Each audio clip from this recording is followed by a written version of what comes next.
আয়োজন শেষ হলো। এক্স্যাক্টলি বন্ধুরা, আমি তোমাদের বলেছিলাম ভিডিও একদম স্টার্টিং ইন্ট্রোডাকশন ভিডিওতে যে আমাদের ভিডিওর মধ্যে সব রকম ভিডিওস আসবে আর খাবার রান্নার ভিডিও আসবে। আর আজকে আমি শুরু করছি আমার ফার্স্ট রান্নার ভিডিও। আর দেখতে পাচ্ছ সব কিছু রেডি আমার সামনে। মশলা কি লাগবে, আমি আজকে বানাতে চলেছি শুক্তো। তো শুক্তোর জন্য মশলা কি কি লাগবে সেটা আমি বলে দিচ্ছি। যা সব থেকে ইম্পর্টেন্ট যেটা শুক্তো একদম হয় না যেটা ছাড়া, সেটা হচ্ছে রাঁধুনি। এই হচ্ছে রাঁধুনি। তার সাথে লাগছে হচ্ছে ফোড়নে হচ্ছে একটা শুকনো লঙ্কা নিয়ে নিলাম আর একটু তেজপাতা নিয়ে নিয়েছি। আর নিলাম হচ্ছে পোস্ত, বড়িটাকে আমি ভাজবো, এবং তোমার সর্ষে পাউডার তোমাদের লাগলে দিতে পারো, না লাগলে নাও দিতে পারো। অ্যান্ড রয়েছে হচ্ছে নুন, চিনি, এটা তো ইম্পর্টেন্ট, এটা তুমি জানো, এটা ছাড়া রান্না হয় না। আর সাথে রয়েছে সর্ষের তেল, ঘি, আর ভেরি ইম্পর্টেন্টলি দুধ রয়েছে। দুধটা আমি ময়দা দিয়ে মিশিয়ে সেটা আমি তোমাদের লাস্টে যখন করবো তখন দেখিয়েই দেবো। আর সাথে রয়েছে অনেক সবজি কাটা, যেটা তোমাদের আমি দেখিয়ে দেবো। তুমি অনেক রকম সবজি নিতে পারো এখনকার সময়, স্পেশালি এরকম একটা মার্চ মাসে যেটা খুব ইম্পর্টেন্ট হয়, যেমন কাঁচকলা, পেঁপে, স্পেশালি সজনে ডাঁটা অ্যান্ড নিম পাতা, উচ্ছে, ভেরি গুড ফর হেলথ, ভীষণই হেলদি। কথা বলে গরিবদের একদম মানে পুষ্টিকর খাবার হচ্ছে শুক্তো। তো আজকে আমরা সেই শুক্তো বানিয়ে বানিয়ে দেখাবো। তারপরে টেস্ট করবে আমার হাজব্যান্ড, খেয়ে বলবে যে কেমন হয়েছে। So can't waste much time, already অনেক বেলা হয়ে গেছে। Let's go or let's start on with the video.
So guys, শুক্তোর জন্য আমার সব রকমের সবজি কাটা রেডি। আর আমি প্যানটাকে একটু হিট করে নিলাম।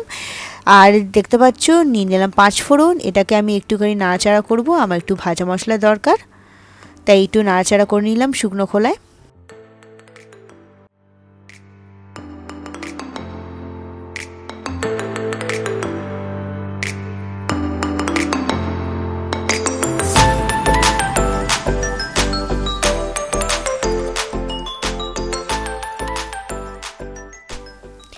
সো আমার মশলাটা ফ্রাই হয়ে গেছে আর আমি এটা ঠান্ডা করার জন্য একটা আলাদা পাত্রে ঢেলে নিলাম, পরে এটাকে গুঁড়ো করে নেব।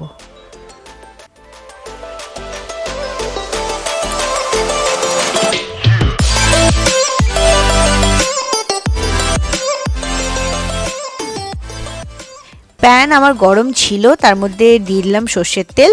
এই সর্ষের তেলের মধ্যে আমি বড়িগুলোকে লাল লাল করে ভেজে নেব শুক্তোর জন্য।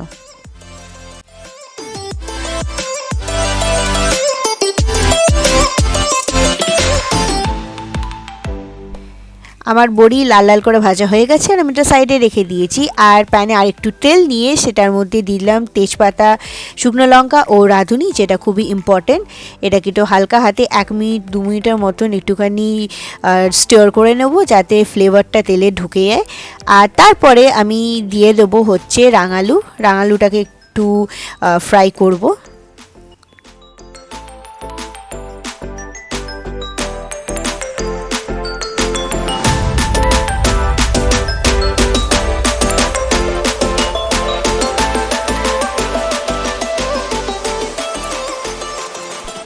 রাঙালেও আমার ফ্রাই হয়ে গেছে, দেখতে পাচ্ছ আমি খুব বেশি ফ্রাই করিনি, একদম শ্যালো ফ্রাই করে আমি সেটাকে তুলে রাখছি।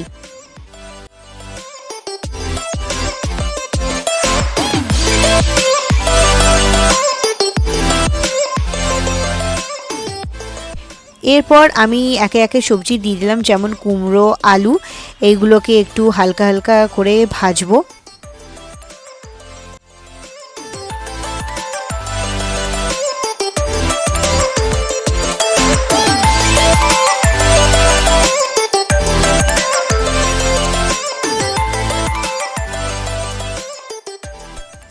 সাথে দিয়ে দিলাম ডাঁটা, আর ডাঁটা দিয়ে দেওয়ার পর সবজিটাকে আর একটু এদিক ওদিক করে দেবো। আর তার সাথে দিয়ে দিলাম হচ্ছে নিম আর উচ্ছে, এগুলোকে দিতে অ্যাকচুয়ালি প্রথমে ভুলে গেছিলাম, তো একটু সাইড করে আমি এটাকে ভেজে একসাথে মিক্স করে দিচ্ছি। সবজিটা ভালো করে স্টির করে নিলাম।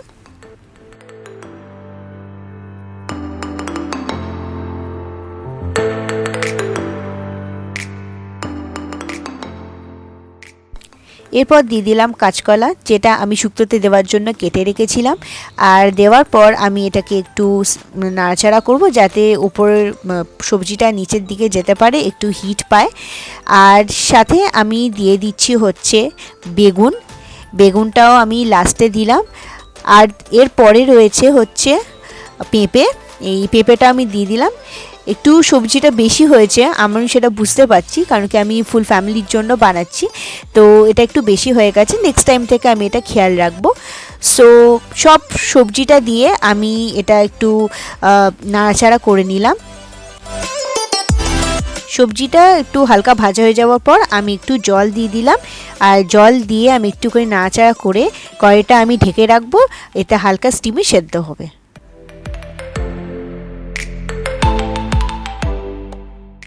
ঢাকনা খুলে নিলাম আর দেখা যাচ্ছে যে সবজিটা অলমোস্ট সেদ্ধ হয়েই গেছে। একটু নাড়াচাড়া করে দেখলাম কতটা সেদ্ধ হয়েছে, আর সাথে দিয়ে দিলাম ভাজা করে রাখা বড়িগুলো। আর এটাকে হালকা হাতে আমি নেড়ে নিচ্ছি, বেশি নাড়তে পারবো না, কারণ কি এমনিই দেখতে পাচ্ছ অনেকটা সবজির কারণে এটা একটু ভেঙে গেছে। তো জাস্ট হালকা করে আমি বড়িটাকে দিয়ে একটু নেড়ে নিলাম। সাথে দিয়ে দিলাম আদা ও সর্ষের যে একটা মিশ্রণ তৈরি করে রেখেছিলাম, সেটা উপরে দিয়ে দিলাম, এবং নুন চিনি দিয়ে দিলাম আন্দাজ অনুযায়ী, যে যেরকম খায় সেরকম দিয়ে দিতে পারো। এরপরে আমি আর একটুখানি হালকা করে নেড়ে নিলাম যাতে নুন চিনি আর বাদবাকি মিশ্রণগুলো একটু ভালো করে মিশে যায় সব সবজির সাথে, সেইটুকু আমি নেড়ে নিলাম।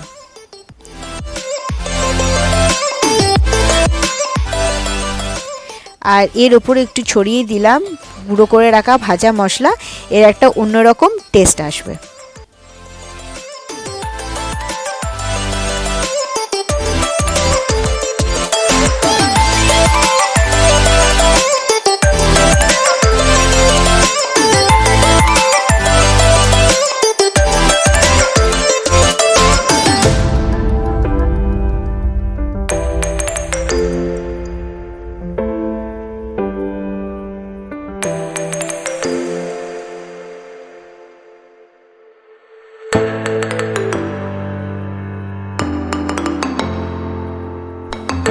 দুধের মধ্যে ময়দাটাকে ভালো করে মিক্স করে দিলাম ও সবজির মধ্যে এই মিশ্রণটাকে ভালো করে ছড়িয়ে দিলাম।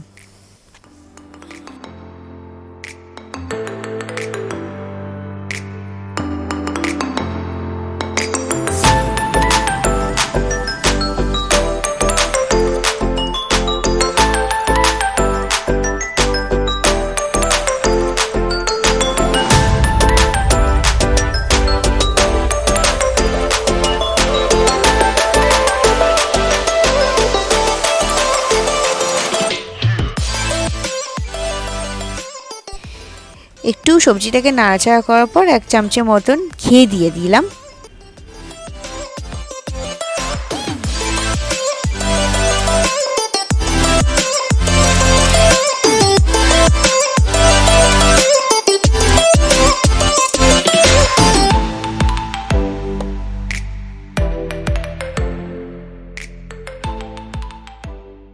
শেষে ছড়িয়ে দেবো ভাজা মশলা।